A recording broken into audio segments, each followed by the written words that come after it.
സർക്കാർ ആശുപത്രികളിൽ പ്രതിസന്ധി രൂക്ഷം.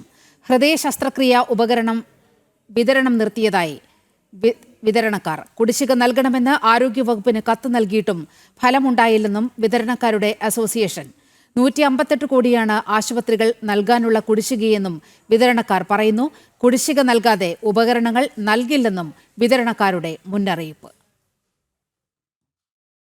കോടിക്കണക്കിന് രൂപ കുടിശ്ശികയായ സാഹചര്യത്തിലാണ് സർക്കാർ ആശുപത്രികളിൽ ഹൃദയ ശസ്ത്രക്രിയ ഉപകരണങ്ങൾ വിതരണം ചെയ്യില്ലെന്ന് വിതരണക്കാർ തീരുമാനമെടുത്തിരിക്കുന്നത്. സർക്കാരിന് കീഴിൽ 21 ആരോഗ്യ കേന്ദ്രങ്ങളെ സാരമായി ഇത് ബാധിക്കുകയും ചെയ്യും. ആൻജിയോഗ്രാം, ആൻജിയോപ്ലാസ്റ്റി ശസ്ത്രക്രിയ ഉപകരണങ്ങളുടെ വിതരണമാണ് ഇതോടെ നിലച്ചത്. നിലവിൽ 158 കോടിയോളം രൂപയാണ് വിതരണക്കാർക്ക് സർക്കാർ നൽകാനുള്ളത്.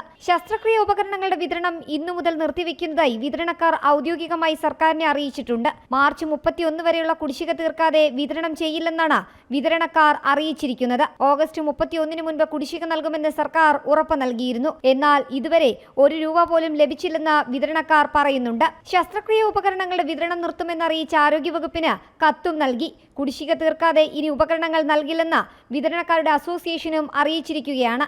ജനം, തിരുവനന്തപുരം.